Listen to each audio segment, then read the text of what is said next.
নমস্কার সবাইকে, ডিএস কিচেনে সবাইকে স্বাগত। আজ আমি আপনারা নানা রকমভাবে শুক্তো খেয়েছেন, আজ আমি একটু অন্য ধরনের শুক্তো করে দেখাবো। আপনারা ভিডিওটা শেষ পর্যন্ত দেখুন। তো সেটা করার জন্য সবার প্রথমে আমি 500 দুধকে ছানা কাটিয়ে নিয়েছি। ছানাটাকে কাটিয়ে জল ঝরিয়ে রেখে দিয়েছি। এর মধ্যে আমি কিছু মশলা অ্যাড করব। সামান্য ধনে গুঁড়ো, 1 চামচ মতন জিরে গুঁড়ো,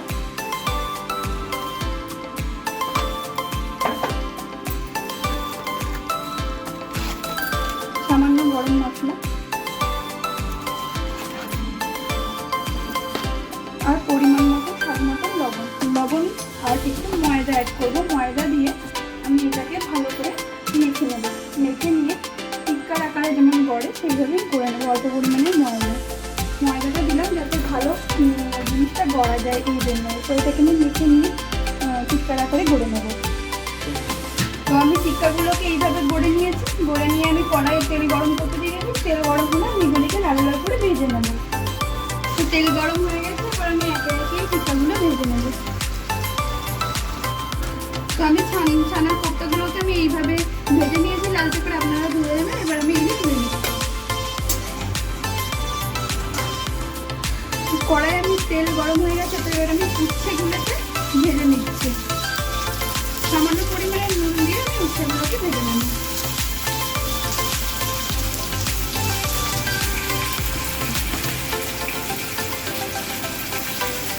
তো উচ্ছেগুলি আমার ভাজা হয়ে গেছে, আমি তুলে নিচ্ছি।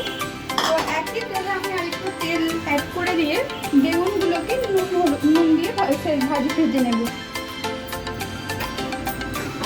তেল গরমই আছে, এবার আমি বেগুনগুলিকে দিয়ে দিচ্ছি।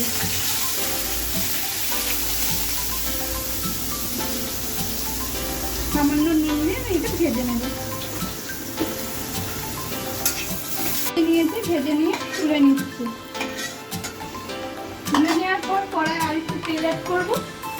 তেল অ্যাড করার পর তেল গরম হয়ে এলে আলু, গাজর, ডাঁটা আর হচ্ছে যে কাঁচকলা, এগুলিকে আমি 50% মতন সেদ্ধ করে রেখেছি। এগুলিকে আমি এবার ভেজে নেব, নুন দিয়েই ভেজে নেব একসাথে।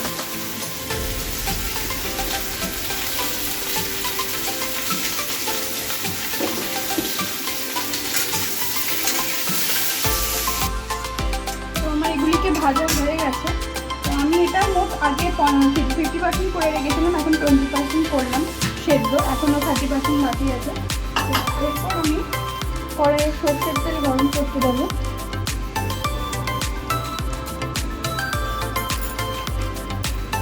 সরষের তেল গরম হয়ে গেলে আমি ওর মধ্যে একটু 5 ফোড়ন দেবো। ফোড়ন আমি জাস্ট 5 ফোড়ন অ্যাড করবো। আমার তেল গরম হয়ে গেছে, তো এবার আমি একটু আদা বেটে রেখেছি, সেটাকে আমি অ্যাড করছি। আদাটা আমার ভাজা হয়ে এসেছে। তারপর আমি যেই সবজিগুলো ভেজে রেখেছি, উচ্ছে আর বেগুন বাদে, আমি এগুলিকে দিয়ে এটার সাথে একটু খানিকক্ষণ কষিয়ে নেব। যেহেতু আমাদের এটা এখনো 30% সেদ্ধ হতে বাকি আছে, সেই কারণে আমি এটার সাথে একটু কষিয়ে নেব যাতে 10% সেদ্ধ হয়ে যায়। একটু কষিয়ে নিয়েছি আদাটার সাথে, তো 10% আরও সেদ্ধ হয়ে গেছে। এই মুহূর্তে আমি একটু সর্ষে আর পোস্ত বেটে রেখেছি, সেটা দিয়ে দেবো। আর সর্ষে পোস্ত দেওয়ার পর বেশিক্ষণ ভাজা যাবে না। আমি এটার পর সামান্য পরিমাণ জল দিয়ে রুট ভেজিটেবলগুলো যাতে ভালো করে সেদ্ধ হয়ে যায়, সেদ্ধ হয়ে যাওয়া পর্যন্ত ওয়েট করব। বেশি ভাজা কিন্তু যাবে না, ভাজলে তেতো হয়ে যাবে, কারণ সর্ষে বেশি ভাজতে নেই। তো আমি 1 মিনিটের মতন ভেজে নিয়েছি। ভেজে নেওয়ার পর আমি এবার একটা জল দিচ্ছি, সামান্য পরিমাণ জল দিয়ে এগুলিকে ভালো করে সেদ্ধ করে নেব ঢাকা দিয়ে।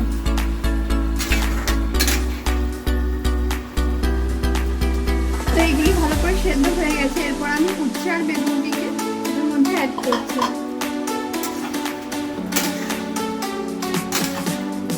অ্যাড করে 2-3 মিনিট আমি একটু নাড়াচাড়া করে নিয়ে এরপর আমি দুধ অ্যাড করবো এর মধ্যে। আর আপনারা নুনটা একটু চেক করে নেবেন, নুনটা কম বেশি। এই সমস্ত ভেজিটেবল ভাজার সময় আমি নুন দিয়েছিলাম, তাই আমি এখন আর নুন অ্যাড করছি না। এরপর আমি এখানে দুধটা অ্যাড করে দিচ্ছি। দুধটা ফুটে আসছে, তারপর আমি ছানার কোপ্তাগুলি দিয়ে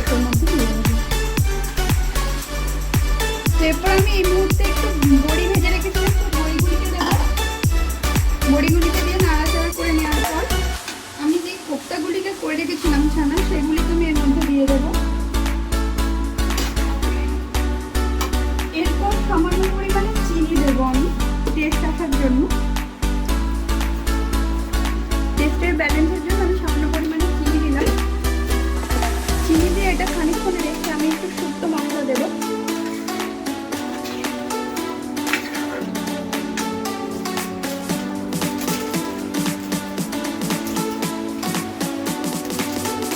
তো এরপর আমি একটু শুক্তো মশলা দিয়ে দিলাম।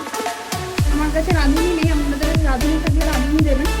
আমি বেশি পরিমাণে একটু শুক্তো মশলা দিলাম।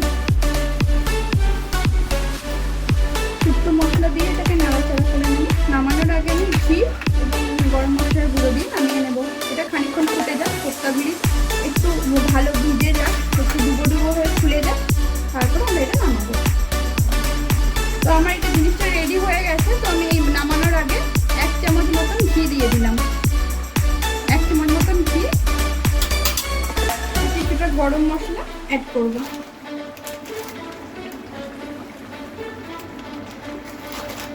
গ্যাস বন্ধ করে দিলাম। আমাদের শুক্তো রেডি হয়ে গেছে। তো আমাদের শুক্তো একদম রেডি হয়ে গেছে। তো এইভাবে একবার শুক্তো করে খাবেন, খেয়ে আমাকে কিন্তু জানাতে ভুলবেন না যে কেমন হয়েছে, কমেন্টে অবশ্যই জানাবেন। আর ভালো লাগলে আমার চ্যানেলটাকে অবশ্যই সাবস্ক্রাইব করবেন। ধন্যবাদ এতদূর ভিডিও দেখার জন্য।